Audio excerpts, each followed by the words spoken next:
Bonjour et bienvenue au podcast Premier Vision. Le but de ce podcast est de s'amuser tout en discutant d'un film ou d'une série de films.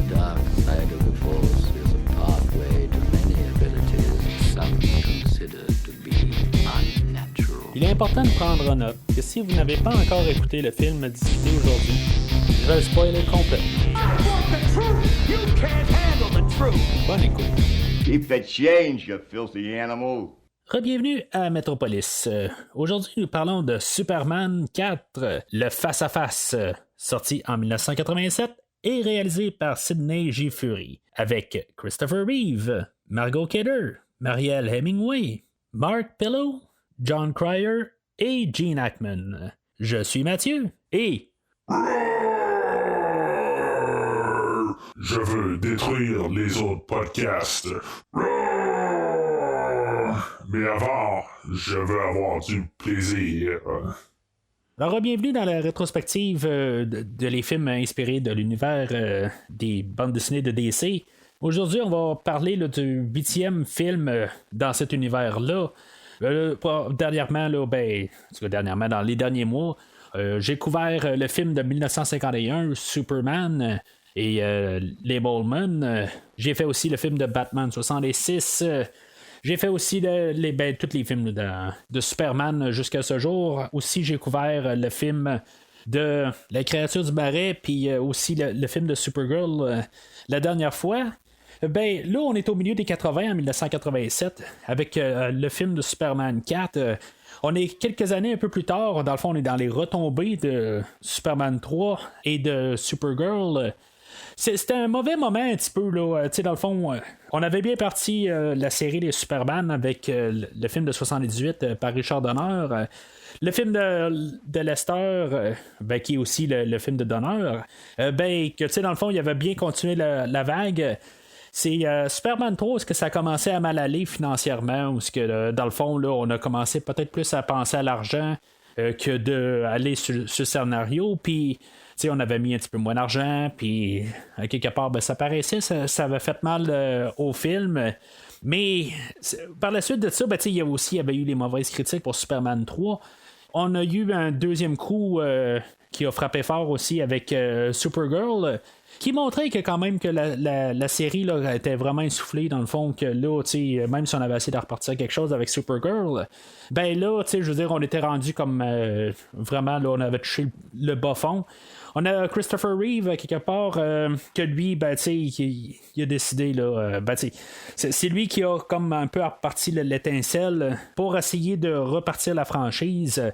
On est quand même 2-3 ans plus tard, là, en 85-86, où lui, c'est lui qui a commencé à mener le projet pour essayer de redonner vie là, à la franchise. Naturellement, on sait l'histoire par la suite qu'on n'a pas eu de Superman 5 proprement là, dans les années qui ont suivi, mais c'est Christopher Reeve qui menait le projet là, dans ses débuts pour essayer de redonner là, un nouveau souffle à la franchise. La franchise est tombée dans les mains là, du groupe Canon. Le groupe Canon, que j'ai déjà parlé quand j'ai couvert le film l'été dernier, le film de Cyborg, c'est une compagnie, dans le fond, là, qui était à petit budget, qui peut marcher pour certains films à petit budget, comme Cyborg, que j'ai parlé cet été, mais pour des films de même, ça va. C'est juste que là, le film d'aujourd'hui, c'est un petit peu plus gros calibre, on a plus de production, on a plus d'effets visuels, on demande une plus grosse équipe que juste avoir Jean-Claude Van Damme puis ses arts martiaux, qui est très plus terre à terre dans le fond. Ils n'ont pas à mettre des gens à voler dans l'espace puis même dans le ciel, tout ça. En tout cas, on va en reparler tantôt dans le scénario là, des effets visuels, qu'est-ce que ça l'a donné avec tout ça, mais faut comprendre que les intentions étaient bonnes, pas qu'il y a des films qui sont faits avec les mauvaises intentions. OK, on a ce qui s'est passé avec Superman 2 puis les conflits avec Richard Donner. C'est un peu, peut-être un peu des genres de pas mauvaises intentions, mais en tout cas, c'est pas avec nécessairement les meilleures intentions du monde.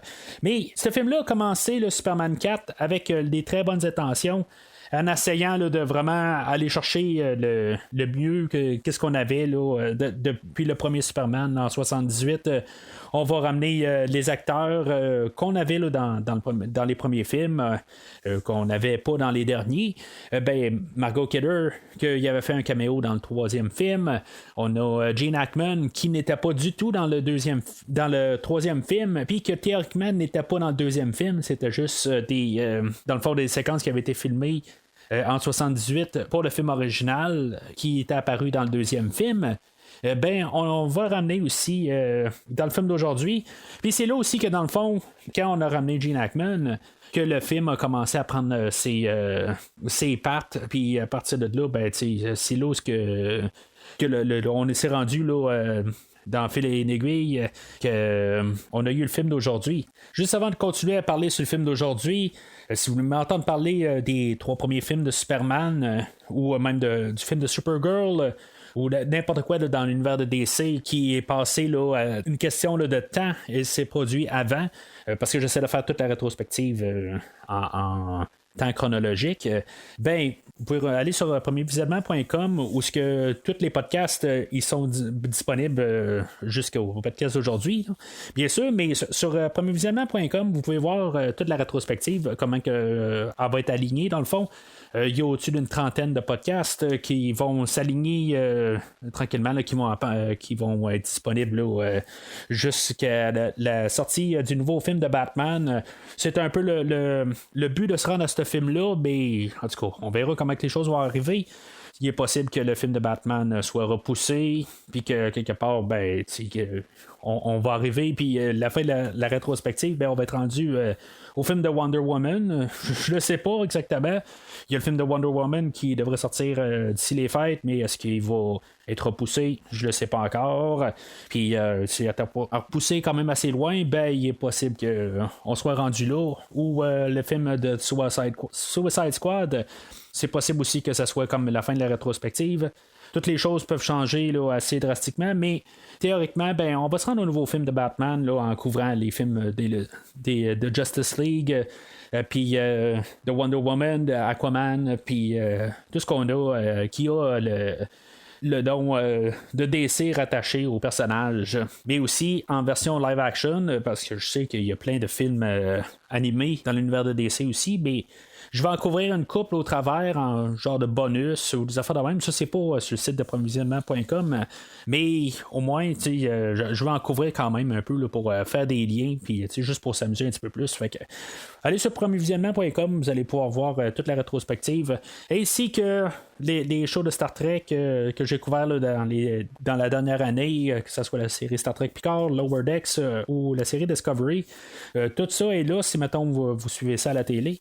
Il y a aussi le podcast qui a couvert aussi des séries comme les films de X-Men, les films de Terminator ou des films d'horreur que même je suis en train de couvrir présentement un peu au travers là, de la série de DC, les films de Vendredi 13 et de Les Griffes de la Nuit, ou d'autres films que j'ai déjà couverts comme les films de Halloween ou de Décadence, que théoriquement on devrait avoir un nouveau film en début d'année prochaine.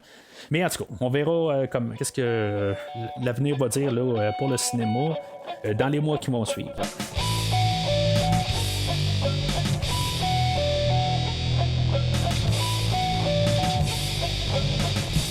Alors, le film d'aujourd'hui va parler de paix dans le monde. On va être au milieu de la guerre froide. Faut pas oublier, pas au milieu, on va être rendu à la fin de la guerre froide. C'est des choses qu'on va montrer quand même que il commence à avoir plus de paix, puis dans le fond, on a réglé là, le conflit des États-Unis versus l'URSS. Que les choses commencent à se régler, mais il y a toujours, dans le fond, les conflits d'armement nucléaire, puis ça va être le gros point sur le film. Aussi, ça va être le fait de ramener un peu l'histoire de pouvoir de Dieu. Si on retourne un peu au film de 78, que c'est dans le fond Superman étant un dieu ou une histoire de Jésus, quelque chose de même, quelque chose qu'on a parlé dans le premier film.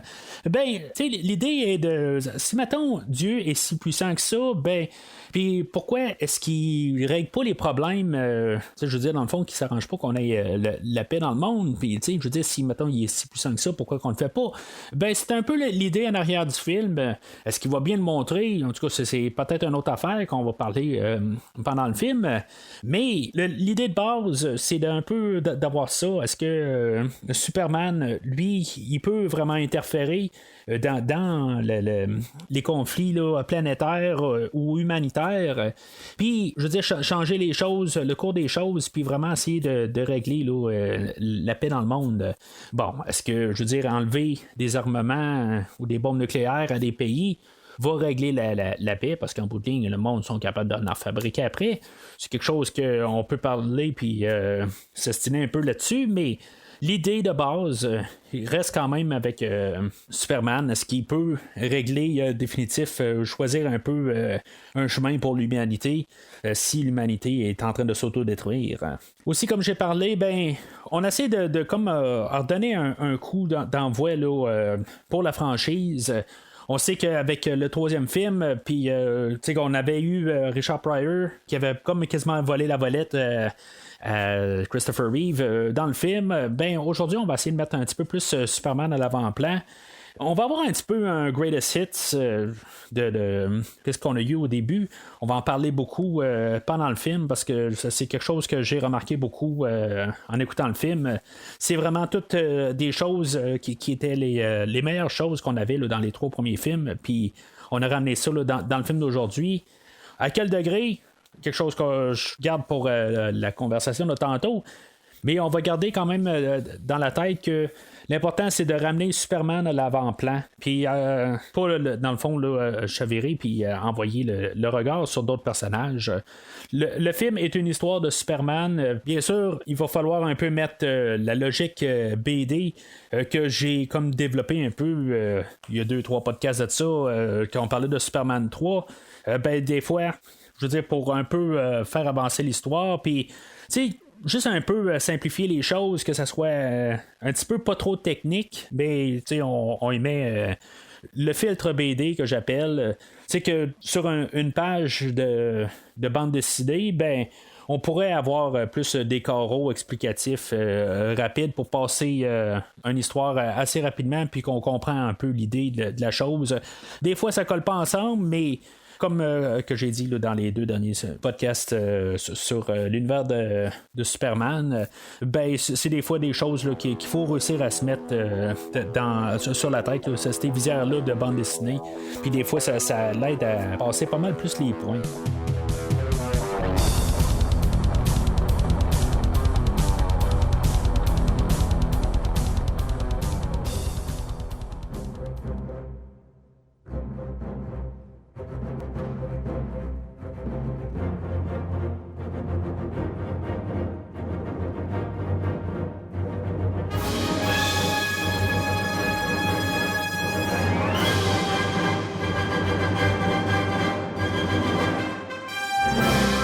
Alors, tout d'abord, avant de commencer à parler du film, je vais juste parler un peu de où ce que je viens pour le film. C'est juste question de nostalgie, puis tout, un petit peu juste pour me placer. C'est sûr que j'essaie de garder le film autant que possible de les yeux frais. J'essaie de le côté là, plus pas, j'essaie pas d'aller chercher la nostalgie. J'essaie de vraiment juste juger le film pour qu'est-ce qu'il est et non donner des points juste parce qu'il y a de la nostalgie. Le problème aussi beaucoup avec ce film-là, c'est peut-être le premier film de Superman que j'ai vu probablement que j'ai vu le 1 puis le 2 avant, mais ça va être le film de Superman que je vais me rappeler plus de mon enfance. C'est sûr que il est vraiment un petit peu plus enfantin, je pense, que les 2 derniers. Oui, Superman 2 avait peut-être aussi la question d'action, puis en tout cas, d'action. Retourner dans les archives de premier visionnement pour voir comme d'action qu'il y a dedans, mais dans le film d'aujourd'hui, peut-être un petit peu plus fait pour les enfants que n'importe quel film qu'on a eu à date dans cet univers-là. Et je peux dire que le film de Superman 4, c'est probablement le film que j'ai vu le plus souvent dans mon enfance. Peut-être pas rendu à aujourd'hui, mais dans mon enfance, c'est probablement le film de Superman que j'ai vu le plus souvent. Puis que j'étais capable de connaître vraiment tout par cœur au complet. Alors, le film, une fois qu'il débute, il va débuter comme qu'un film de Superman doit débuter, avec le générique, dans l'espace, avec la chanson thème de Superman. Faut pas oublier que dans Superman 3, on n'a pas eu ça. On a eu un montage dans les rues de Metropolis, puis avec une musique qui ressemblait un petit peu peut-être avec la musique de Superman, mais qui avait, la musique de Superman était apparue un petit peu plus loin, mais on n'avait rien de ça là, dans le générique. Tant qu'à moi, on a le bon instinct de commencer ça avec ça aujourd'hui. John Williams est crédité comme faire la musique dans le film d'aujourd'hui, puis les nouveaux thèmes sont crédités à Alexander Courage, que lui nous avait apporté la musique de Star Trek dans les années 60. Pour moi, ben, c'est quand même assez ironique quelque part que la dernière fois qu'on a parlé de Supergirl, on parlait de Jerry Goldsmith qui avait apporté la musique de Star Trek la nouvelle génération. Ben là, aujourd'hui, on est allé un peu plus en arrière, puis on a ramené Alexander Courage qui avait fait la série originale. Bon, honnêtement, la musique dans la totale du film, je dis pas qu'elle est pas bonne. Je dirais que peut-être qu'elle est mieux que qu'est-ce que Jerry Goldsmith a fait la dernière fois. Ok, c'est peut-être un peu du blasphème pour certains pour Jerry Goldsmith, mais du coup, écoutez, qu'est-ce que j'ai à dire dans Supergirl pour Jerry Goldsmith et plusieurs autres podcasts que j'ai parlé de Jerry Goldsmith. Aujourd'hui, il y a peut-être plus des thèmes définis pour surtout comme le Nuclear Man un petit peu plus loin. OK, il y a des thèmes un peu. Il y a des choses un peu pendant le film que des fois la musique elle va un petit peu bizarrement là, dans les scènes. Je dirais qu'en général, on a peut-être mieux qu'est-ce qu'on avait là, dans Superman 3. Avec Ken Thorne, puis il y a d'autres personnes là, qui s'étaient mêlées de ça. Mais en tout cas, je pense qu'on a fait un petit meilleur bon point de vue musical pour aujourd'hui, mais rien d'exceptionnel. Je veux juste plus laisser ça à ça. On a juste amélioré un peu le produit. On a remis le thème de Superman plus à l'avant-plan. Qu'est-ce qu'on doit faire dans le fond? Tant qu'à moi, là, dans un film de Superman, c'est important là, d'avoir le thème de Superman. Puis que, je veux dire, quand il fait quelque chose d'héroïque, quelque chose de même, ben, qu'on a le thème. Puis je pense qu'on va garder un peu là, cette idée-là tout au long du film. Qu'est-ce qu'on a au début avec les noms qui vont se cacher en arrière de la planète? Le visuel est correct. On fait juste jouer un petit peu avec l'idée là, qu'on avait eue dans les deux premiers films. Mais on a juste mis la planète Terre là-dessus. Puis que dans le fond, les noms qui se promènent alentour. Je sais pas si ça a l'air un petit peu à jurer un petit peu que c'est moins bien fait un peu ou quelque chose de même. Mais moi, honnêtement, ça me dérange pas. On part avec cette idée-là. On essaie d'en faire un petit peu plus, tout ça. Moi, j'ai écouté aussi pour le podcast aujourd'hui, j'ai écouté le commentaire audio d'un des écrivains du film, parce qu'il y a Christopher Reeve qui a écrit qui est crédité pour avoir écrit un peu le film, mais il y a un autre écrivain là, Mark Rosenthal, que lui aussi il a écrit une partie du script, puis lui, pendant tout son commentaire audio, il est juste là pour, dans le fond, dénigrer tout le film. Dans le fond, il n'y a jamais rien de bon à dire. Les seules fois où il va dire quelque chose de bon, c'est dans les scènes qui ont été coupées. Puis en même temps, j'ai écouté les scènes coupées là, sur le DVD. Puis honnêtement, il y a des scènes que tant mieux qu'ils aient coupées. Puis lui, en même temps, il est en train de dire que dans le fond, on a coupé quasiment le meilleur. Mais honnêtement, en tout cas, c'est tout le temps des points de vue. Puis honnêtement, tu sais, même quand tu parles d'un produit quelque part, je pense qu'il y a toujours des moyens là, de rester un peu professionnel. Je dis pas qu'il aurait dû dire des meilleures choses que qu'est-ce que c'est en bout de ligne. C'est pas ça que je suis en train de dire, mais à quelque part, tu peux rester quand même respectueux, mais on dirait qu'à quelque part, le commentaire sur le film qu'on nous donne semble vraiment juste être là pour attaquer le film. Puis oui, c'est sûr que c'est le film qui a tué la franchise pour les 20 années suivantes. Ça, je le comprends, mais à quelque part, on peut quand même respecter l'œuvre pour qu'est-ce qu'elle était. elle a peut-être pas fait d'argent, puis oui, il y a des choses là, qu'on va parler aujourd'hui, là, que c'est vraiment là, c'est exécrable. Là. Je veux dire, c'est pas regardable quasiment. Il y a des choses là, qui n'ont pas de maudit bon sens, là, surtout avec ce qu'on a vu là, en début de franchise, puis que là, on est rendu 7-8 ans plus tard, puis qu'il y a des effets spéciaux qui sont encore moins bien réussis que dans le premier film. Ça n'a pas de sens. Quand normalement, plus le temps avance, normalement, il y a des technologies qui sont plus faciles à faire. Puis pourtant, le film d'aujourd'hui a de l'air vraiment plus cheap que ce qu'on a vu là, depuis le début. Puis que normalement, juste avec le temps qui avance, normalement, ça devrait être juste de base. Puis que ça pourrait coûter moins cher pour faire la même affaire qu'on a fait en 78, mais pourtant, ça a l'air pire que qu'est-ce qu'on a vu en 78. Tout ça pour dire que le commentaire que Mark Rosenthal nous donne, il n'y a pas besoin de tout le temps être en train là, d'attaquer le film gratuitement. Parce que peut-être que lui écrit le film puis qu'il a vu le film d'un tel sens, puis le réalisateur a vu ça d'un autre sens. Puis, tu sais, dans le fond, le réalisateur, lui, il n'a pas le choix d'y aller avec le budget qui s'est fait donner.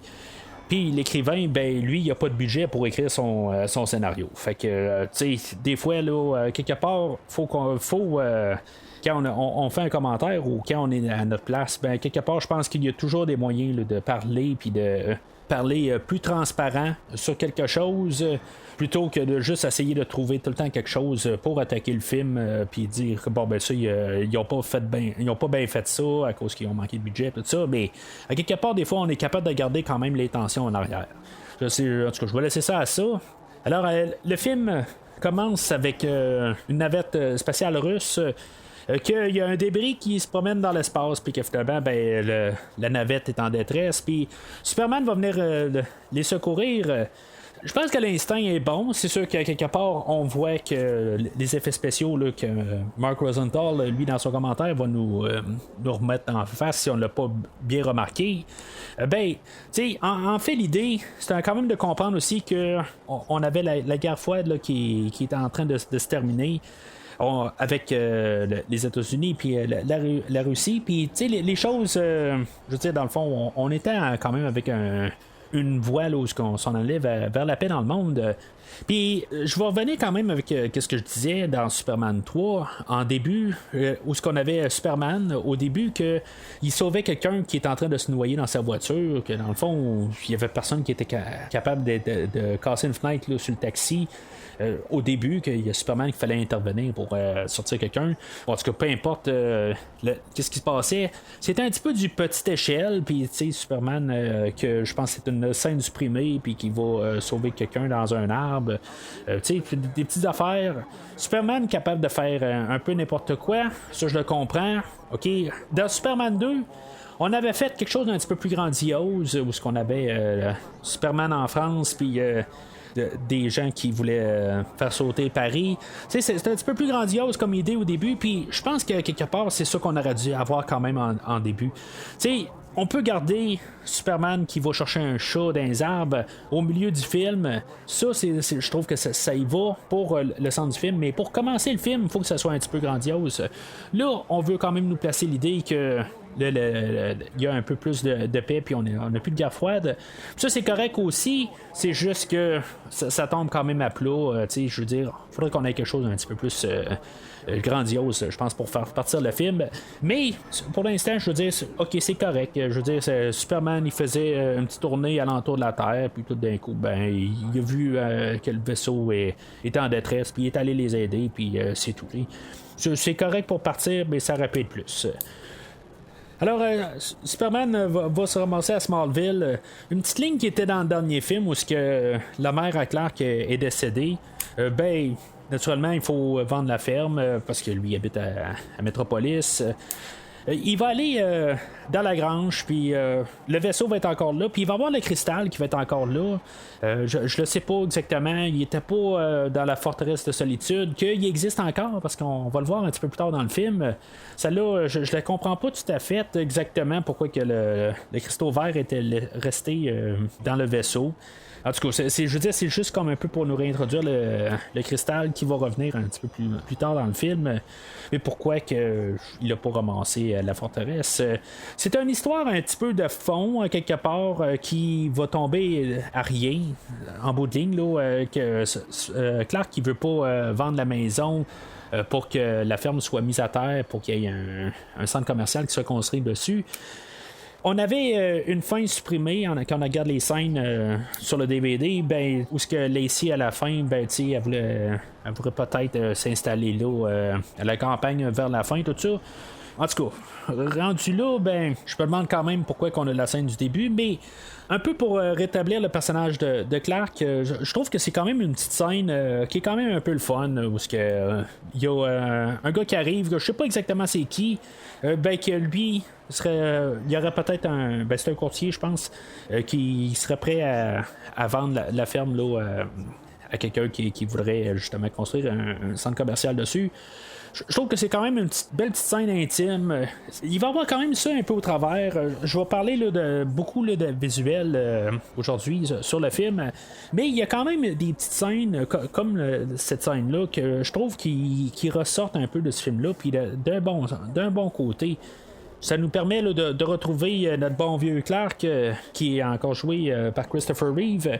Puis il y a encore son charme pareil. Je veux dire, on voit qu'il est il y a comme deux façades. Il y a le personnage de Clark, puis il y a le personnage de Superman, puis qu'il est quand même toujours capable de bien jongler avec les deux. Je trouve que c'est comme une belle scène là, pour réapprendre à reconnaître le personnage. Puis honnêtement, je trouve pas que Christopher Reeve a de l'air être comme tanné ou quelque chose de même. Je pense qu'il donne son 100%, comme qu'il faisait là, dans les 3 derniers films. On a réintroduit Clark. Bien sûr, il faut réintroduire aussi Lois Lane, qui va avoir pas mal plus à faire aujourd'hui qu'elle avait dans le film de Superman 3. Elle va prendre le métro. Je sais pas exactement c'est quoi l'affaire avec ce film-là, surtout là, dans la première moitié. On va essayer de parler le français, ce qui je ne comprends pas exactement pourquoi. En écoutant le commentaire audio, l'écrivain Mark Rosenthal n'est pas trop sûr si mettons ça n'a pas été filmé à Montréal, dans un métro de Montréal, quelque part pour sauver des coûts. Ben, quelque part, je me dis c'est peut-être pour ça. Quelque part, juste pour rajouter, ils sont pas en France, ils essaient de parler le français québécois, mais en tout cas, je sais pas. Puis après ça, plus tard aussi, on va parler le français ou on va faire des petits francisismes quelque part. Je sais vraiment pas c'est quoi exactement l'affaire. Alors en nous réintroduisant le personnage de Lois, ben on nous réintroduit aussi Superman qui sauve Lois Lane, que dans le fond elle embarque dans le métro. Clark n'est pas capable de rentrer dedans, puis le chauffeur du métro, ben, il y a un malaise, puis le métro il s'en va déchaîner là, sur les rails. Puis Superman, ben, il se pointe pour arrêter le train, mais en tout cas, je veux dire, c'est cheap un peu.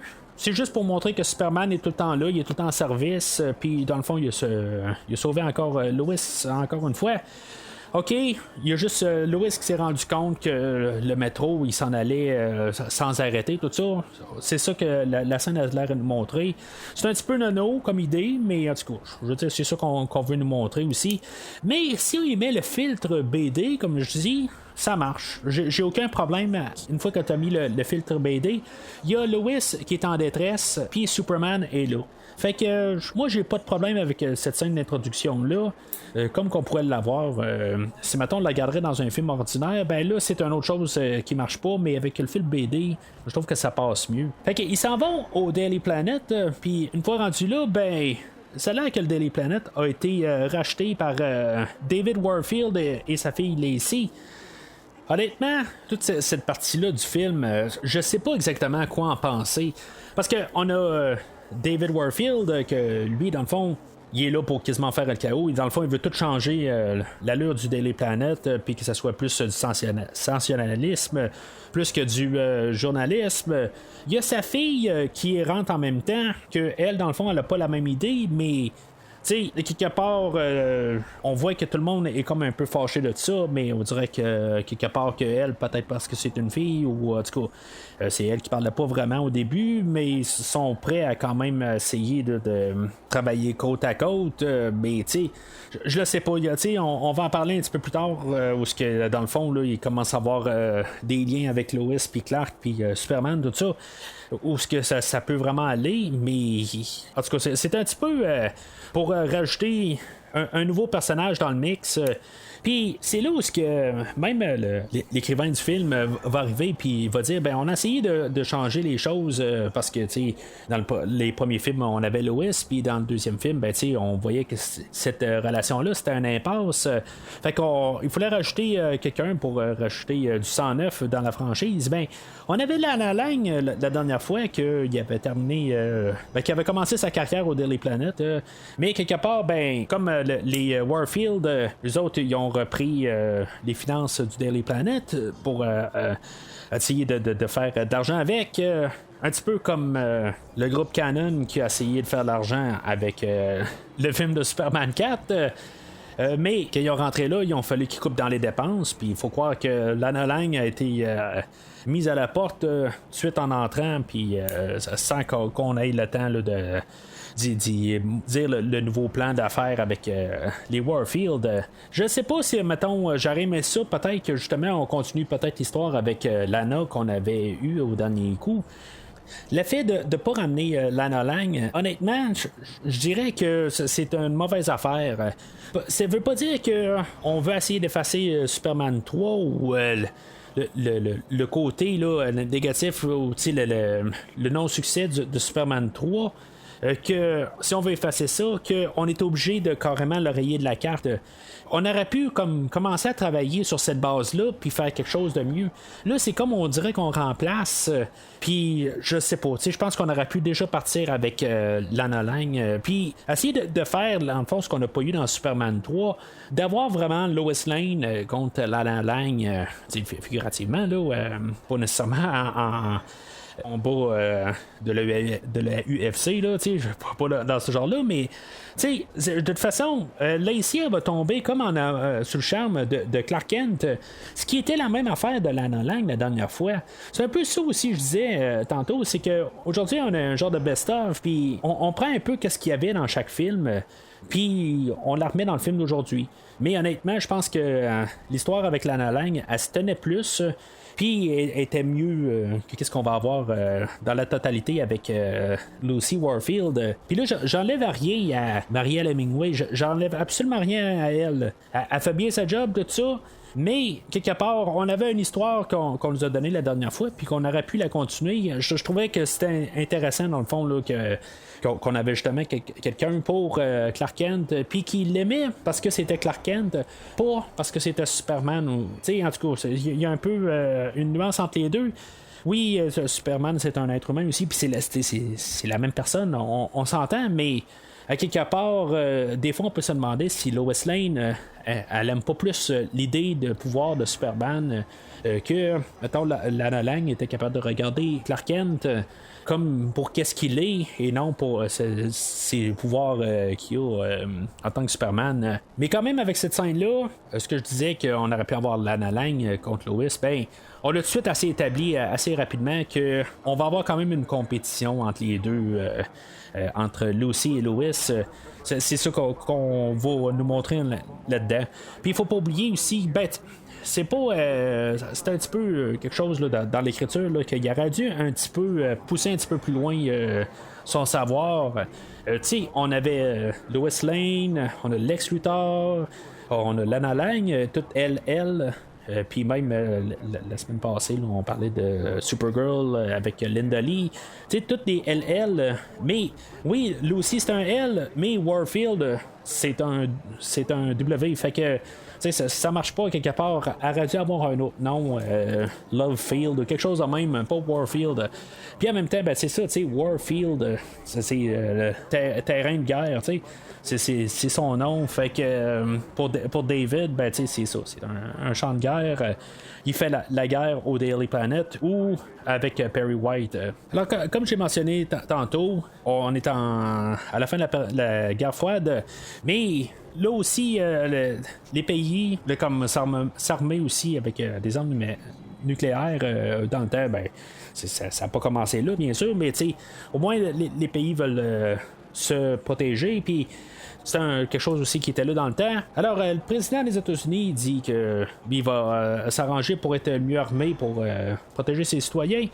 Quelque chose qui frotte mal, pas dans le sens du poil, à Superman, mais qu'en bout de ligne, lui, il se dit j'ai pas interféré avec l'humanité, puis en tout cas, ça a l'air que j'ai appris ça de mon côté kryptonien, que je suis pas supposé d'interférer.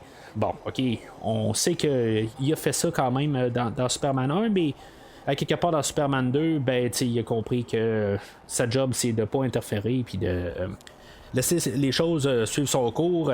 Ça contredit un petit peu. Je veux dire, ça marche pas tout à fait là, comme idée. Il est capable de quand même faire sa responsabilité quelque part, mais on a choisi que pour la raison du film, il n'est pas supposé l'interférer. Puis là, c'est sûr qu'en tant qu'adulte, je veux dire, ce coin-là de l'histoire commence à un petit peu me dire là, que c'est pas pour moi. Mais en mettant le filtre BD, honnêtement, ça passe un petit peu mieux. Il y a le petit Jérémy qui est en classe, dans le fond, qui est un étudiant, que lui, c'est le seul dans toute l'Amérique ou toute la Terre que ça le frappe mal comme tout le monde, mais que lui qui pense à Superman. Fait que en mettant le fil BD, comme je dis, ça passe bien. Il y en a un qui se dit bon ben regarde, je vais écrire à Superman pour qu'il essaie là, de se débarrasser des armes nucléaires. Il y a, dans les scènes coupées, Superman il va se rendre à l'école, puis il va expliquer à Jérémy, il va dire regarde, c'est pas ma place de pouvoir interférer puis de faire ça. Puis c'est là aussi que même Superman va aller comme se rassurer qu'il peut pas interférer. Il va aller à la forteresse de solitude pour se leur faire dire qu'il ne devrait pas interférer. Bon, ça c'était peut-être plus pour nous, le téléspectateur, là, juste pour comprendre pourquoi il ne fait pas quelque chose tout de suite en partant. Ok, ça je le comprends quelque part, puis tu sais, juste pour en remettre un peu que les Kryptoniens disaient de ne pas faire ça. Mais où est-ce que j'ai un petit peu plus de problème avec ça, c'est quand, dans le fond, il est assis chez lui, puis que Lois, elle arrive chez lui, puis que finalement, ben, il décide d'amener Lois à faire un coup de vol avec elle.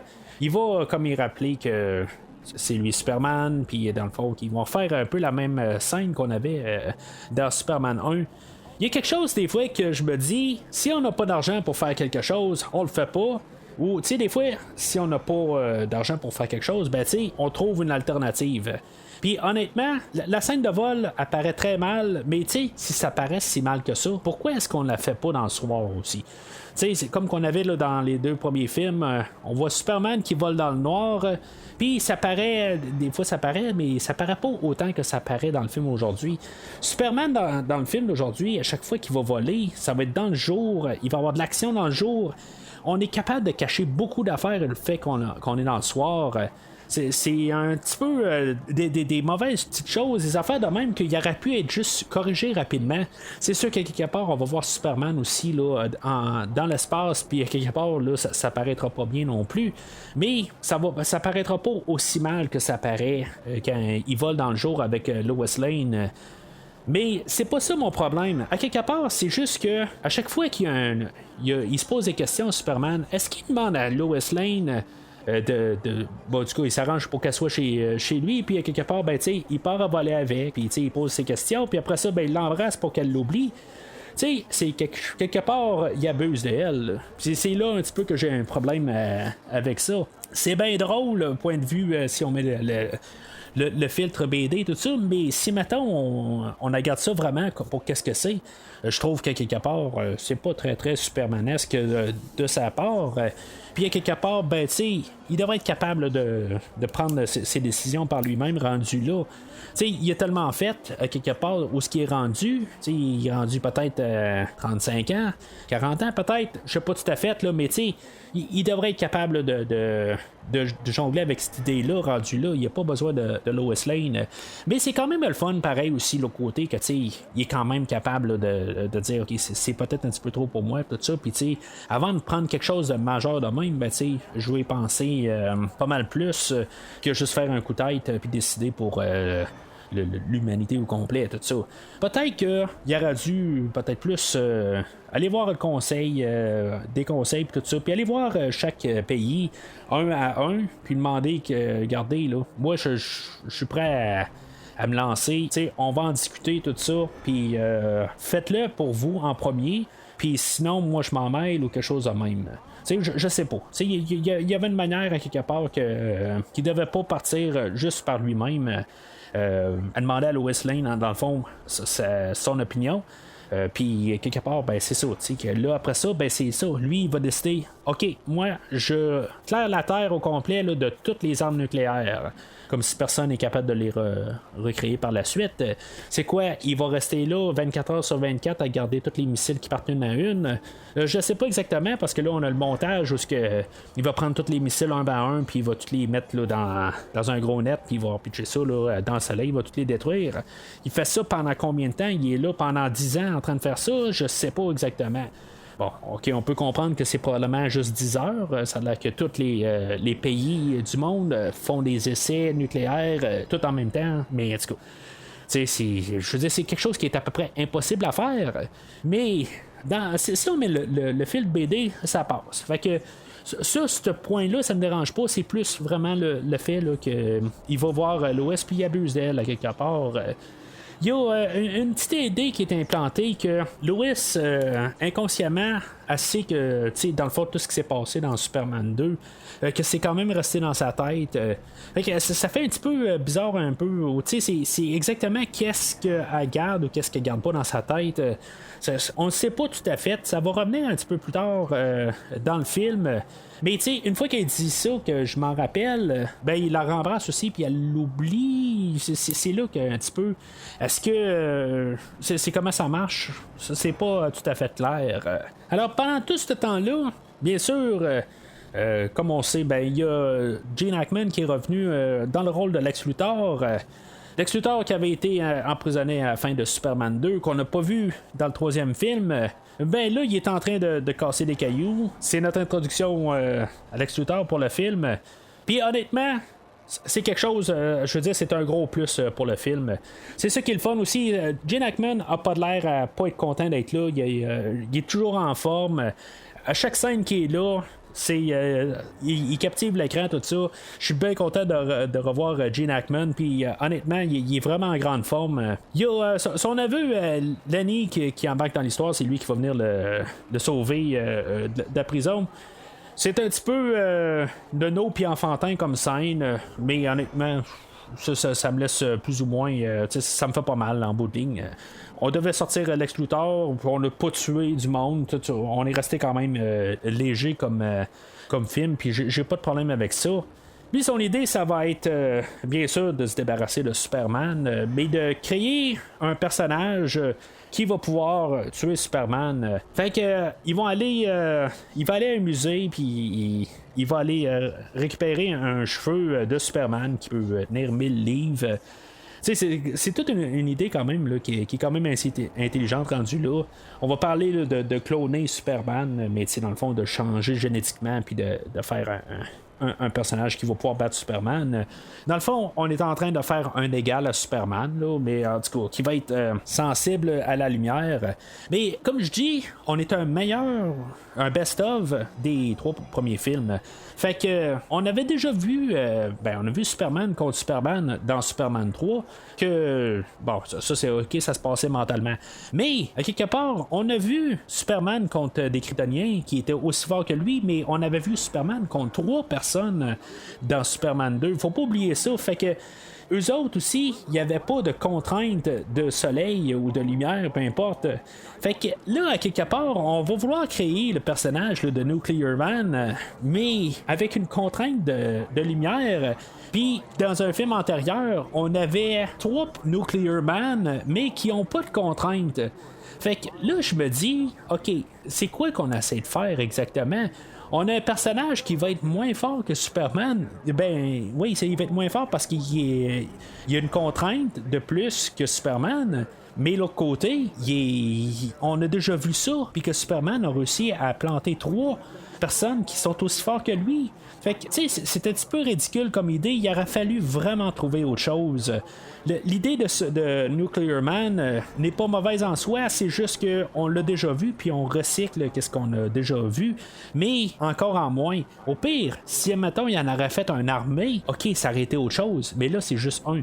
Je sais que dans les scènes supprimées, ben, on avait un autre personnage aussi, on avait un prototype de Nuclear Man qui était un petit peu plus nono, qui va se battre contre Superman, puis finalement Superman va l'envoyer là, dans un transformer, puis ça va le faire griller au complet. Il va y avoir une petite scène qui va avoir été coupée au montage. Honnêtement, je veux dire, ça manque un petit peu parce que je veux dire, dans les scènes supprimées, c'est quand même cool de voir la bataille qui font dans des rues. Puis, tu sais, on voit des chars se faire écraser. Puis, il y a des effets visuels qui sont quand même assez cool, même s'il n'a pas tout été complété. Mais l'idée était quand même pas pire. Puis, je trouve ça plate qu'on l'a enlevé. Sauf que le Nuclear Man numéro 1, ou le prototype, ben, lui, c'est sûr que j'étais comme pas trop tout à fait en arrière de ça. Je pense que vraiment. On aurait eu un personnage trop niaiseux pour le film. Je comprends que quelque part, on veut aller chercher les enfants pour le film d'aujourd'hui, mais je pense que ça aurait pas passé. Là. C'est rendu un petit peu trop ridicule. Fait que juste avoir peut-être juste un peu entre les deux, c'est ça que j'aurais aimé un petit peu quelque part.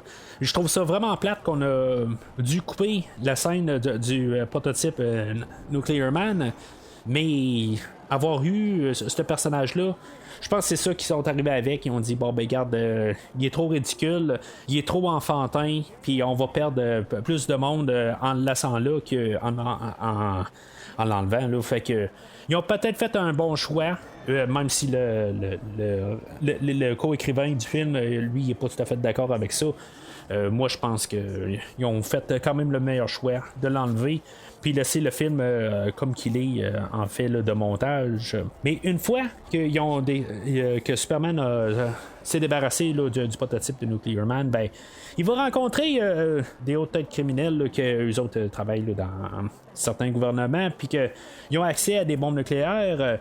C'est là où Lex rend compte qu'il va avoir besoin là, de l'énergie nucléaire pour construire le Nuclear Man qu'on a dans le film. Il va s'entendre avec eux autres que à partir de là, une fois qu'on s'est débarrassé de Superman, ben après ça, ben on va pouvoir revendre des armes nucléaires puis faire de l'argent à partir de là. Fait qu'on va avoir un montage là, de la création là, de Nuclear Man. Puis finalement, ben, on le met dans une petite boîte. Puis je veux dire, il y a un ordinateur là-dedans qui va faire la construction. T'sais, ça marche pas tout à fait, mais si on met le fil PD, bien sûr, mais ça fonctionne. Puis on va envoyer la petite boîte sur un missile. Puis une fois que Superman a récupéré le missile, puis qu'il l'a envoyé directement dans le soleil, ben c'est là qu'on va avoir la création de notre homme nucléaire. L'homme nucléaire en question, lui, il va aller.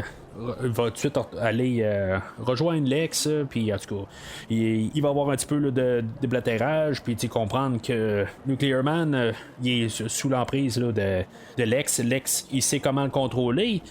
Ok, j'ai pas de problème nécessairement. Je sais qu'il y a beaucoup de gens qui disent qu'il y a de la ridicule, tout ça, mais tu sais, on est dans un film de super-héros. Moi, j'ai aucun problème avec l'allure de Nuclear Man. J'ai peut-être un petit peu de problème à ce que le fait qu'il est toujours en train de grogner comme un lion. Il y a peut-être ça, c'est un peu une affaire là, qui va arriver un petit peu plus tard dans le film, que c'est encore pire, là, mais on n'est pas rendu là. L'important des choses à comprendre rendu là, ben, c'est juste que Nuclear Man est comme sensiblement là, a les mêmes pouvoirs là, que Superman, mais un petit peu plus diabolique si on veut. Il était supposé d'être joué par Christopher Reeve, puis Christopher Reeve était supposé faire les deux personnages. Je pense qu'encore là, ça aurait fait un peu pas mal qu'est-ce qu'on a vu dans Superman 3, mais l'idée était pas mauvaise à quelque part, tu sais qu'on aurait pu avoir encore Christopher Reeve faire deux personnages, mais l'autre côté, ben c'est ça, c'est quelque chose qu'on a déjà vu. Encore une fois, peut-être que si, mettons, on aurait eu une armée de Nuclear Man, ben peut-être que là, ça aurait fait quelque chose de différent. Là. Mais, tu sais, on en reprend le même principe rendu là. Alors, pendant ce temps-là, on va rattraper sur Clark et Lacey, qu'eux autres sont à un gym ensemble. Scène un peu encore qui me dérange un peu quand Superman il monte ses pouvoirs, puis que dans le fond, qui écrase quelqu'un d'autre, un humain normal. OK, le gars, tu sais, ils se sont en train de faire des exercices, puis Superman, ben, Clark, il montre qu'il a de la misère à tenir des poids, puis des affaires de même, tu sais, qu'il est pas fort, tout ça. Puis il y en a un qui est bien entraîné, puis que, tu sais, dans le fond, il essaie de montrer que lui, il est mieux, puis, tu sais, genre, juste pour s'approcher de Lacey, quelque part de même. Puis il y a Clark, quelque part, qu'il va y lancer une barre à poids, tu sais, puis il n'y a pas de problème, tu sais. Théoriquement, Clark aurait pu tuer le gars ou vraiment là, comme il fait vraiment là, des gros dommages, tout ça, tu sais. C'est un petit peu nono, un peu, tu sais, je veux dire, c'est clôturé là, par no pain, no gain, tu sais, pas de douleur, puis on gagne rien, là. Tu sais, c'est drôle un peu, mais je trouve que Clark, il devrait être mieux que ça. Rendu là, peut-être que il est pas si bon que ça, quelque part, dans son esprit, il est peut-être pas encore assez mûr, puis peut-être pour ça que justement qu'il a besoin d'avoir Lois Lane pour penser un peu avec lui. Mais en tout cas, c'est encore un peu le même principe là, qu'on avait eu dans Superman 2, puis le gars dans le restaurant, pourquoi il est retourné à la fin pour, dans le fond, le ramasser, ben je trouve que c'est un peu la même affaire aujourd'hui. C'est moins grave que dans Superman 2, mais je trouve que Superman là, devrait être mieux que ça. Puis même là, ben, tu sais, je veux dire, ça peut donner des soupçons au gars, dire, tu sais, il me semble que le gars, il est un petit peu fort, ridicule à partir de là, tu sais, ça peut être Superman, tu sais, je veux dire, à quelque part, on n'en voit jamais le gars, mais tu sais, je trouve ça un petit peu nono comme idée. Puis même avec le filtre BD, ben, j'ai de la misère avec ça. Mais après ça, je pense que on a la meilleure scène du film, ou la scène qui est en concept, qui est l'affaire la plus fun qu'on a dans tout le film. On a les 4 personnages de Lois, Lacey, Clark et Superman qui ont comme un rassemblement là, dans l'appartement à Lacey, puis on a Clark puis Superman qui est en train de, ben tu sais, il chevauche comme personnage, puis il trouve tout le temps une raison pour en sortir, puis réapparaître comme l'autre personnage, tout ça, puis tu sais, toute la mise en scène de ça, j'aime beaucoup cette scène là, honnêtement, je pense que c'est la meilleure scène là, qu'on a dans tout le film, puis le principe de ça, je pense qu'il est quand même assez bien exécuté. C'est pas trop long, mais tu sais, c'est juste assez, juste pour voir comment il pédale un peu de partout. Ça n'apporte absolument rien comme dans le film, ou même dans l'histoire. Parce que même à la fin de là, tu peux te dire, bon ben, ok, Superman dit qu'il faut qu'il quitte, mais Clark, il est arrivé, puis il quitte aussi. Tu sais, il est où Clark? Mais en tout cas, ça n'a pas de suite, là, mais je trouve que c'est une scène là, que je trouve que c'est bien le fun. Superman quitte là parce que Lex a trouvé une fréquence pour appeler Superman pour finalement s'arranger pour que Superman se batte contre Nuclear Man. Fait que Superman va partir de là, puis on va avoir un peu encore qu'est-ce qu'on avait eu à la fin du premier Superman, de Superman qui jase avec Lex Luthor, puis honnêtement c'est quasiment aussi le fun de voir juste les deux personnages un peu, tu sais, qui se relance la balle un petit peu, mais Lex là-dedans, je pense que c'est Lex qui va voler le show là-dessus quelque part, où il dit il est tout le temps prêt dans le fond ou plutôt qui dévoile son gros plan pour tuer Superman, tu sais, il est tout bien exhibitionniste à quelque part, mais même si on dirait qu'il a l'air à retarder tout le temps, le fait que Nuclear Man, il est certain qu'il va tuer Superman. Mais à quelque part, on sent que Gene Hackman, il a juste out. Puis c'est ça que je trouve génial là, de la prestation de Gene Hackman. Je veux dire, j'embarque dans son personnage, même si c'est carrément loufoque. Là, ça se tient pas tout à fait. Juste sa prestation. Elle me vend sur le personnage. Fait que le combat commence entre Nuclear Man et Superman. Ils vont se promener un peu partout sur la Terre. On va avoir le mur de Chine. Ils vont aller aussi un village où il va faire sauter un volcan. Il y a une scène supprimée aussi où on se ramassait à Smallville puis qu'il y avait une fille qui se ramassait là, dans une tornade que Nuclear Man avait créée. Bon, tu sais, honnêtement, je trouve que le problème avec cette scène-là, c'est que, comme j'ai dit tantôt, est dans le jour. Peut-être que s'il était un petit peu plus dans le soir, on avait un petit peu moins de clarté, on verrait un petit peu moins les problèmes, mais tu sais, je trouve qu'honnêtement, elle me donne quasiment mal à la tête, j'ai juste hâte qu'elle termine. Il y a un bout où on va voir New York, puis bien sûr, on va rajouter la Statue de la Liberté là-dedans. C'est un petit peu ridicule qu'on ramasse la Statue de la Liberté, puis après ça, Superman réussit à rattraper la Statue de la Liberté qui est en train de tomber sur les gens, puis il va ramasser la statue, puis Nuclear Man va le griffer, puis juste à temps, Superman va réussir à retirer la statue à sa place. Pourquoi qu'elle n'a pas lâché rendu là quelque part avec tout le poids qui tombe. C'est une bande dessinée, puis c'est correct. Mais là-dessus, il fallait voir qu'un peu que Superman est quand même capable de tenir tête, mais il est pas capable de l'achever. Puis c'est juste Superman, dans le fond, qui va perdre le round 1 contre Nuclear Man. Nuclear Man, lui, qui va donner un coup de pied à Superman, puis qu'il va disparaître dans le ciel, puis il y a juste la cape qui va redescendre. Visuel, je pense que c'était une très belle affaire à faire. L'idée, elle passe bien, puis je veux dire, c'est bien correct. Cette cape-là va se ramasser au Daily Planet, dans le fond, puis sur le bureau à Lacey. C'est sûr que Lois Lane apprend ça tout mal.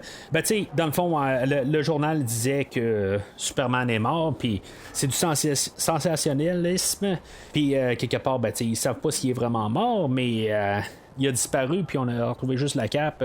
Fait que ça fâche Lois Lane, puis elle démissionne. Puis David Warfield, lui, il dit regarde, en tant qu'à ça aussi, on va mettre Clark Kent dehors. Il s'est pas pointé là, depuis quelques jours. Fait que on le met dehors. Bon, là, on sait aussi que Lacey, elle, c'est pas ça qu'elle veut, mais elle a une conscience. Puis, tu sais, dans le fond, il y a comme une amitié qui s'était construite entre Lacey puis Lois. Mais quelque part, il y a Lois qui a comme son sentiment quelque part qu'elle doit aller chez Clark pour voir si, mettons, tout est correct. Puis là, il y a une petite chose qui se fait dire aussi. Elle rentre chez Clark puis elle dit je savais, mais elle savait quoi exactement, tu sais. À quelque part, c'est là où c'est ambigu. Qu'est-ce que Lois Lane sait sur Superman? Parce que là, elle va parler à Clark, mais c'est comme si elle parle à Superman. Puis ils vont parler de Superman à la troisième personne. C'est comme si elle sait inconsciemment, mais qu'elle ne sait pas. Honnêtement, il y en a qui vont dire c'est mal écrit puis tout ça, mais honnêtement, je pense que c'est quand même assez bien écrit comme idée. Je pense qu'on comprend, ou elle sait qu'elle peut dire ça à Clark, puis quelque part le message va se rendre. Elle sait pas exactement pourquoi, mais intérieurement, elle sait que c'est peut-être Superman ou ça ne l'est pas, mais elle veut pas aller jouer dans la cour à Superman ou à Clark pour que lui s'en dévoile éventuellement, puis que les choses suivent leur cours. Mais si on regarde bien, on voit juste que Clark a pas l'air affilé dans cette scène-là, mais il a l'air d'avoir vraiment un gros rhume ou un flux, comme il va dire à Lois. Un petit peu plus tard, la prochaine fois qu'on va le voir, on va voir que vraiment, là, il a dégringolé, il est rendu avec les cheveux plus pâles, puis il a l'air vraiment là, un patient là, en phase terminale du sida ou quelque chose de même. T'sais, il a vraiment pas l'air affilé. Puis c'est là un petit peu que j'ai de la misère à comprendre exactement pourquoi. Quand on voit les scènes supprimées, bien, on peut voir que c'est à cause du griffage qu'il y a eu.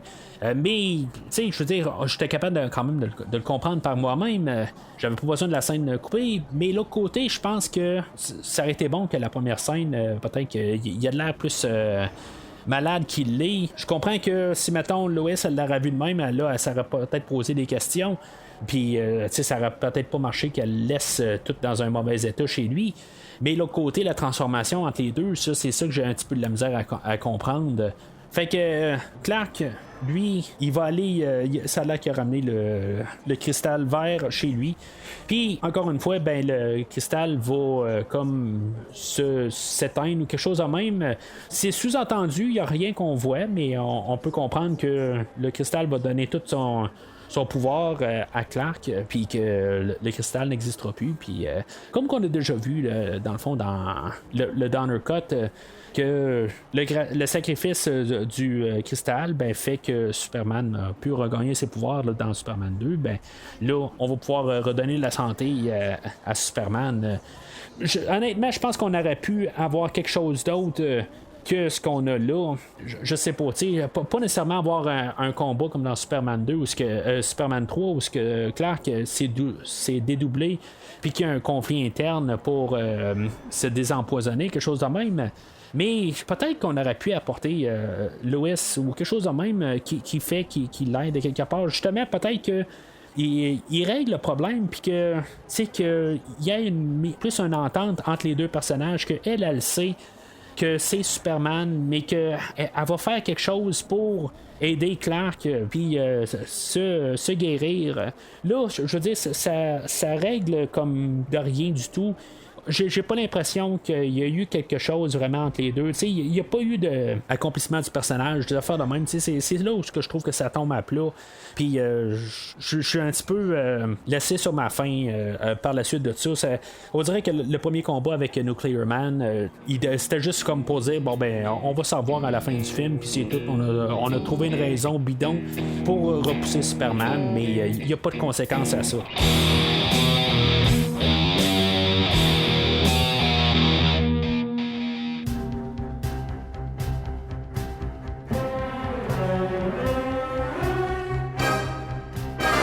Alors, c'est le matin à Metropolis et Nuclear Man est réactivé avec le soleil du matin. Lex, il compte son argent parce que là, il est rendu à faire de l'argent en revendant des missiles nucléaires.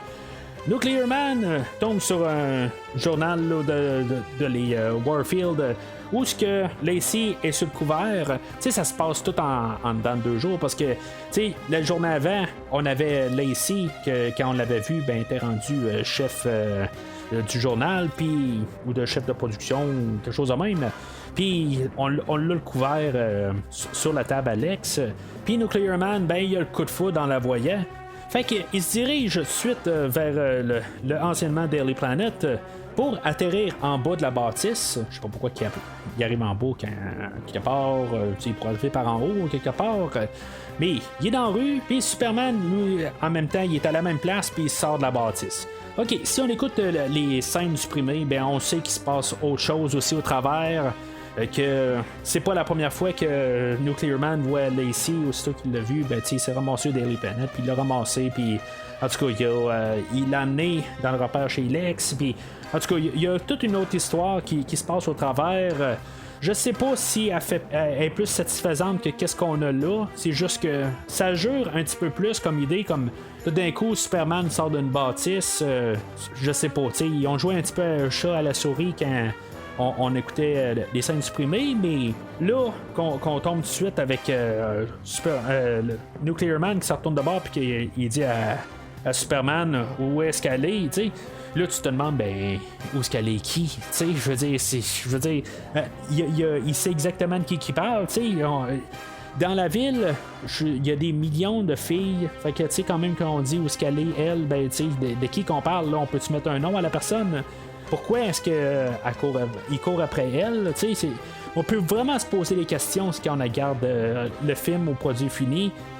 Je dis pas que les scènes qu'on avait auraient sauvé le film, mais auraient donné un petit peu plus de raison d'avoir le personnage de Lacey.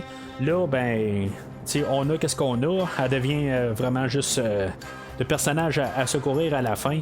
Pas qu'il était plus dans les scènes supprimées, mais en tout cas, je vous invite à écouter les scènes sur le DVD. Mais là, il y a quelque chose. Fait que Superman, lui, il répond pas vraiment à la question à Nuclear Man, puis Nuclear Man, ben lui il dit bon ben regarde, si tu me dis pas où qu'elle est, ben moi je vais commencer à attaquer la ville. Fait que Nuclear Man se met à attaquer la ville, tout un montage dans une rue dans le fond, puis Superman il reste là, il attend que Nuclear Man a fini, puis jusqu'à temps que Superman il dit bon ben ok c'est beau là, moi j'ai pas envie de me battre, mais je vais dire arrête. Fait que il va rentrer dans la bâtisse, puis finalement ben, il va réussir à embarquer Nuclear Man dans l'ascenseur, puis il va le coincer là.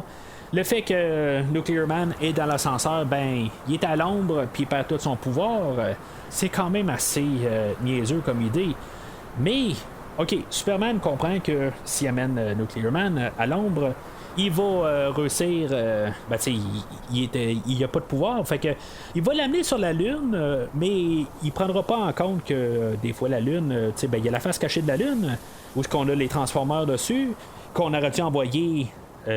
Nuclear Man dessus, mais on l'a envoyé sur le côté là, où des fois le soleil apparaît où ce qu'on voit le clair de lune, tout ça. Fait que Superman a pas pensé à son affaire. Quand le soleil réapparaît, ben éventuellement c'est-tu la journée cette journée-là, la journée après, je sais pas.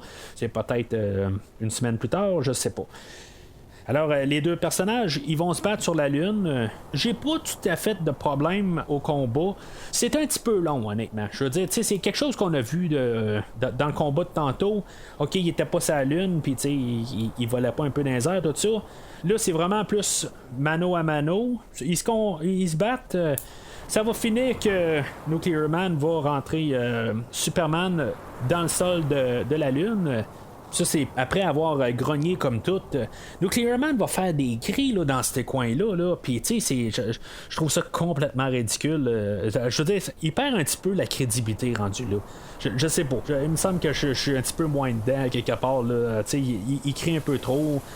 Il est supposé avoir l'air bien menaçant, mais en bout de ligne, je pense que juste le côté auditif là, de cette scène-là tue un peu la scène. Alors, Nuclear Man, une fois qu'il s'est débarrassé de Superman, ben, il va retourner sur Terre. Puis il va descendre directement au Daily Planet, où il y a Lacey et son père qui sont en train là, de chicaner un petit peu. Lui, dans le fond, il voit le côté administratif pour faire de l'argent. Ben, elle voit le côté de faire du journalisme. Tu sais, dans le fond, il faut être sur le côté Lacey, mais à quelque part, ben, tu sais, en tout cas, on voit où ce que les médias sont rendus aujourd'hui. C'est un peu des deux. Et je veux dire, rien n'est inévitable en bout de ligne. Le journalisme, il s'en va tout court. Nuclear Man arrive puis il prend encore Lacey de là, puis il va l'amener bon là c'est là où j'ai encore un peu des problèmes rendus là. Ok, il va l'amener, théoriquement ça peut pas être vraiment dans l'espace parce que on sait bien que les humains ne peuvent pas respirer dans l'espace, mais est rendu où exactement? Es-tu très haut dans l'atmosphère? Il y a quelque part où est-ce qu'on va voir que la planète Terre est vraiment loin. C'est ridicule. Honnêtement, c'est là où il faut que j'en finisse. Là. Même quand j'étais bien jeune puis que je voyais ce film-là, je me suis dit, ça marche pas quelque part. Je comprends qu'on peut être très haut dans l'atmosphère, mais il y a une certaine hauteur où on respire plus. Là, ton corps, il peut pas. Il y a même une scène supprimée quelque part où on voit que la navette spatiale était là encore à faire des babayes à Superman. Ça, c'était un petit peu plus loin. Mais j'en parle là parce que à quelque part, vers la fin, Superman, dans les scènes supprimées, il fait un tour à Jérémy dans le ciel. Puis ils vont à peu près à la même hauteur aussi. Puis tu sais, c'est comme. Ça se tient pas. Là. On dirait qu'ils ont perdu un petit peu la gravité dans ce film-là. OK, c'est beau, c'est un film on peut mettre le filtre bande dessinée, mais tu sais, là, c'est ridicule. Là. Je veux dire, ça marche pas. Là. Même dans le monde de bande dessinée, là, ça peut pas marcher. Superman, lui, il va sortir de son trou, puis il va pousser la Lune pour faire une éclipse. Là, encore là, je me dis, s'il pousse la Lune, OK, tu peux mettre un peu la pensée bande dessinée, OK, Mais c'est vraiment là, hors de ce monde à quelque part. Si maintenant tu pousses la Lune à quelque part, tu peux probablement arriver puis penser à la fin de l'humanité à quelque part. Oui, on a joué avec la gravité à quelque part parce que Superman il avait fait le tour de la Terre puis la Terre avait viré de l'autre bord. Si c'est après ça, ben ça serait pas très très bon parce que probablement qu'on partirait tout dans l'espace à partir de là. Je suis capable de quand même un peu plus accepter le fait d'avoir la Lune qui est déplacée par Superman sur le Soleil pour mettre Nuclear Man à l'ombre. Mais c'est quand même beaucoup plus. C'est beaucoup. C'est un petit peu exagéré comme idée. Je pense qu'on aurait pu essayer de faire autre chose. Mais en même temps, c'est Superman. Il est capable de tasser la Lune. Je suis un petit peu sur deux mentalités là-dessus. Je pense que c'est ça que j'essaie de dire un peu. Puis lui, Superman, il va récupérer les scies. Puis il va envoyer Nuclear Man dans un réacteur qui va faire de l'énergie. Tout ça. Je trouve qu'honnêtement, pour se débarrasser de Nuclear Man, ça finit trop bref. C'est correct pour le côté de la Lune, c'est grandiose, c'est Superman, mais la manière qu'on se débarrasse de Nuclear Man, je suis vraiment là, je suis comme ok, ça finit de même. C'est vraiment là, ça laisse sur la fin.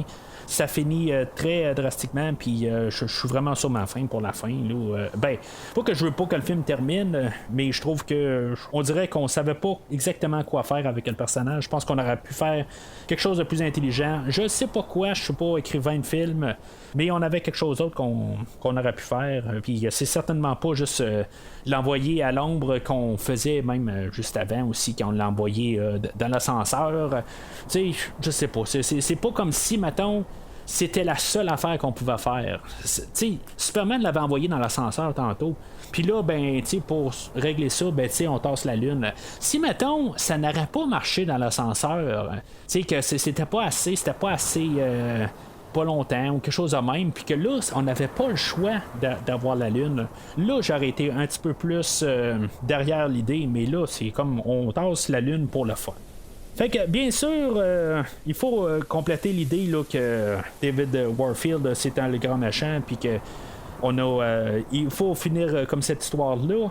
Perry White est allé voir il est allé à la banque pour avoir un prêt, pour faire croire que embarqué dans une genre de loi que le journalisme est en voie de disparition, puis qu'il soit vu comme une espèce en voie de disparition, puis qu'il doit être protégé contre des prédateurs comme David Warfield. En tout cas, moi là, honnêtement, c'est n'importe quoi. Je me dis, ok, là on va embarquer ça comme pour un film pour enfants. Ok, ça va, mais je trouve ça un petit peu ridicule. Rendu là, c'est n'importe quoi. Je pense qu'on n'aurait même pas dû avoir le personnage David Warfield là-dedans. On aurait dû avoir Lacey, dans le fond, qui aurait dû être la nôtre, tant qu'à moi. Mais toute cette histoire-là, ça sort de nulle part.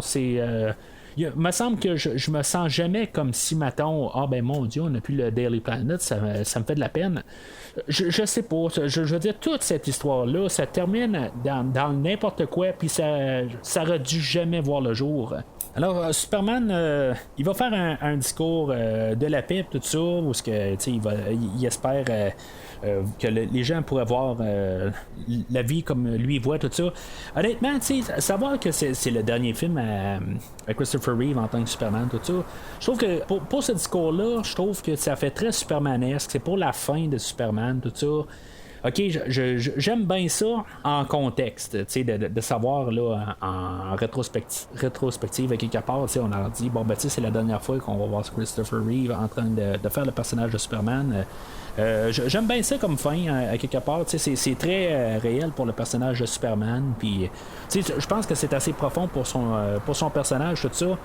C'est une des belles petites affaires que je trouve dans ce film-là. Puis il faut comme quasiment détruire ça par le fait de ramener Lex en prison, puis envoyer Lenny aussi à une maison pour jeunes. Lenny, j'en ai même pas parlé. Je trouve à quelque part, dans le fond, il était là pour remplacer Otis, parce que Otis, je sais pas exactement. On voulait juste en retrouver du sang neuf, puis ramener un personnage plus jeune. Honnêtement, il me dérange pas. Il fait pas mal la même fonction là, que Otis faisait dans le premier film. Mais juste le fait que je trouve intéressant, c'est que cet acteur-là va devenir le Lex Luthor dans la série, dans les séries actuelles du Arrowverse, là, que ce soit Flash ou Supergirl. C'est l'acteur qui fait Lex Luthor en ce moment. C'est pas un univers que je suis en ce moment. J'ai suivi les 2 premières saisons là, de Arrow, puis j'avais commencé un petit peu sur Flash, puis après ça, ben j'ai débarqué. C'était un petit peu trop pour moi. Pas que j'aimais pas ça, mais quelque part, ben, j'avais plus le temps de suivre. Fait que je suis pas ça actuellement, mais je serais quand même assez curieux de voir qu'est-ce qui s'est passé par la suite. Peut-être un jour je vais retourner dans cet univers-là, mais en tout cas, tout ça pour dire que je trouve ça quand même intéressant qu'on a le neveu de Lex qui va devenir Lex plus tard. Tantôt j'ai dit que on détruit la scène là, finale avec Superman, son discours avec Lex Luthor. Ben tu sais, c'est pas vraiment ça en quelque part, mais je trouve que j'aurais mieux que ça finisse avec le discours de Superman. Qu'on finit avec la scène qu'on retourne Lex en prison ou en train de casser des cailloux. Honnêtement, je pense qu'on n'avait pas vraiment besoin de cette scène-là. C'est un petit peu juste un peu pour rire, où ce que les prisonniers arrivent et qui disent ben c'est Mozart qui revient puis il commence à siffler la tune de Mozart que Lex il sifflait au début. C'est rigolo, mais honnêtement, je suis pas trop pour ça aussi. Tu sais, avec Lex et Lenny qui sont en voiture, puis Superman arrive en dessous, puis ils se regardent et disent ben c'est Superman qui est en dessous. Je suis pas trop fort là-dessus. Mais encore une fois, c'est sûr que en même temps, ben on dit nos adieux à Gene Hackman comme Lex Luthor. La prochaine fois qu'on va revenir dans cet univers-là, ben ça ne sera pas Gene Hackman. Les 2 personnages de Christopher Reeve et Gene Hackman, dans le rôle d'antagoniste et de protagoniste, je trouve qu'ils font beaucoup pour la série, puis dans le fond, ben, on finit avec ces 2-là. C'était pas voulu, je comprends, là, mais qu'on finit avec eux autres. Je suis quand même capable de me dire, ben, on finit sur cette idée-là. C'est rétroactivement, là, ben, on peut arriver là, puis juste regarder ça. Mais j'aurais mieux aimé là, que ce soit le discours de Superman là, qui termine le film là, avec son discours de paix. Puis bien sûr, ben, on rajoute avec Superman là, qui ce qu'on avait vu là, dans les 3 premiers films, qui est en train là, de se promener dans l'espace et nous envoyer là, un bye-bye.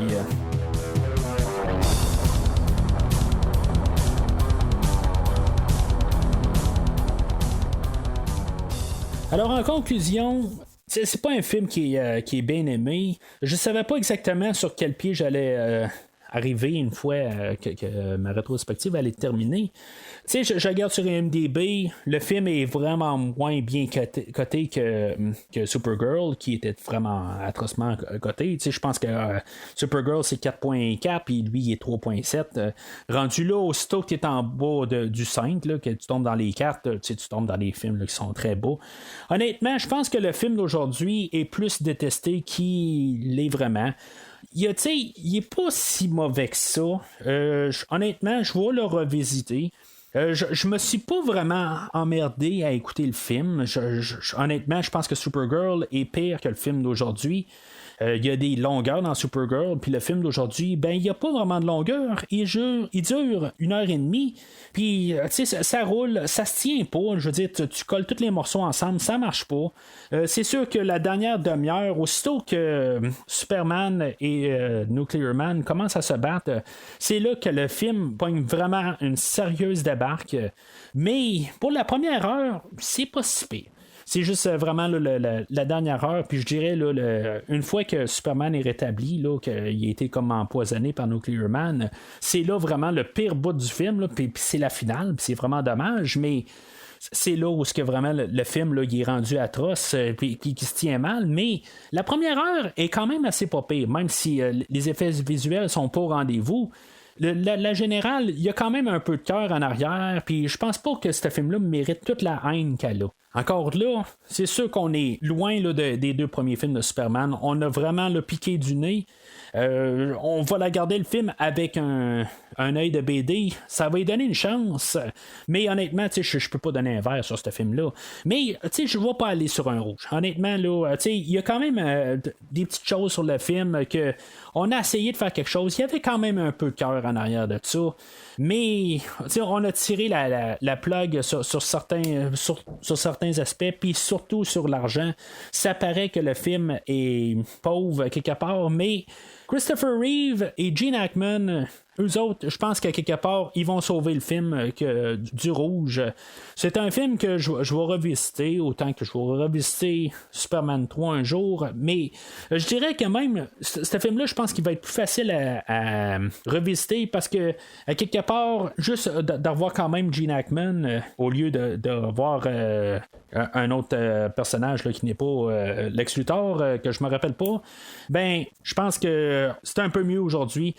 Mais pour les personnes occasionnelles là, qui arrivent à voir écouter un film de Superman, c'est sûr que pour moi, à quelque part, sont mieux d'écouter le premier film. S'ils en ont pas assez, qu'ils écoutent le deuxième film. Puis, je veux dire, c'est comme un escalier descendant à quelque part. Mais Superman de 1 à 4, c'est pas la pire chose qui existe. C'est sûr que le film d'aujourd'hui, il y a des gros problèmes, mais ça passe à quelque part, je pense. Juste au moins sur un niveau jaune. Puis si c'était pas des 15 dernières minutes, que même avec les suppléments là, qu'on peut voir les scènes coupées, qui n'aurait pas sauvé le film. Puis peut-être même plus en recaler le film, que là, ça aurait été comme est-ce que le film finit, ça aurait été plus la pensée, là, je veux dire, c'est interminable. Ben, tu sais, c'est juste les 15 dernières minutes, mais tu sais, le premier 115 minutes est quand même tolérable. Puis, je veux dire, c'est pour ça qu'à quelque part, je suis pas capable de donner le film au complet. C'est pas une horreur, mais on est très loin là, de qu'est-ce qu'on a commencé avec Superman 78. Alors, c'est pas mal tout pour aujourd'hui. Au prochain podcast, dans cette rétrospective-là, on va faire le film qui a suivi quelques années suivantes. Avec le retour là, de la créature du marais. Film que j'ai pas vu. J'ai aucune idée à quoi m'attendre. C'est-tu moins bon ou mieux que le film? J'ai absolument aucune idée. Je n'ai jamais entendu parler. Chose qui est sûre, c'est que j'ai relu un petit peu plus de la créature du marais. Fait que j'étais un petit peu plus au courant là, du personnage, puis je vais devoir me corriger sur des choses que j'ai dit dans le premier podcast là, pour la créature du marais. Est-ce que sache les choses que je sais, c'est que peut-être que le personnage de créature du marais est un petit peu plus fidèle à ce qu'on a sur la question BD, mais comme vous savez, ben, je base pas le film, est-ce que c'est une bonne adaptation d'une bande dessinée ou pas, mais quelque part j'ai hâte de voir ça un peu là, pour pouvoir voir si mettons c'est mieux que le film original de 82 ou si mettons ben, c'est vraiment quelque chose là, qui était atroce, quelque chose de même, puis il y a peut-être des raisons pourquoi que je n'ai jamais entendu parler. Dans les semaines qui vont suivre, après ce film-là, ben, en 89, la même année que La créature du marais 2, ben, on a le film de Batman 1989 qui va comme redonner un nouveau souffle. Ça sera pas sorti là, dans les mêmes semaines que La créature du marais 2. Dans le fond, la semaine prochaine, ça devrait être La créature du marais 2. On va aller dans l'univers de Godzilla, où on va parler de Shin Godzilla. On risque de parler un peu d'horreur avec Freddy Krueger dans sa deuxième sortie. Puis éventuellement, ben, c'est ça, on va revenir avec Batman. Christophe Lassens est cédulé pour revenir dans ce podcast-là. Fait que ça va être un autre gros podcast, comme vous savez, quand moi puis Christophe on parle, ben ça s'étend un peu. Fait que on va parler de Batman 1989 une fois rendu là. Mais entre-temps, ben, vous pouvez suivre Premier Visionnement sur Facebook ou sur Twitter. Vous allez savoir exactement quand est-ce que ces shows-là vont être disponibles. Mais entre-temps, regardez dans le ciel et dites-moi qu'est-ce que c'est. Est-ce que c'est un oiseau? Est-ce que c'est un avion? Mais non, c'est moi.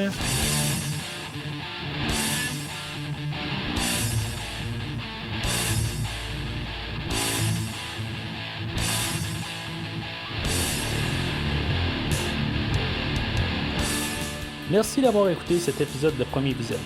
J'espère que vous vous êtes bien amusés. Revenez-nous prochainement pour un nouveau podcast sur un nouveau film. Les opinions qui se sont dites sont les miennes et ont pour but de mieux comprendre le film et ou trouver un sujet de discussion et non de servir comme version officielle ou définitive du film discuté ici. N'oubliez pas de suivre la page Facebook de Premier Visionnement pour être informé de nouveaux podcasts. Vous pouvez écouter Premier Visionnement sur plusieurs plateformes, dont Spotify, YouTube et Stitcher. Merci et au prochain épisode.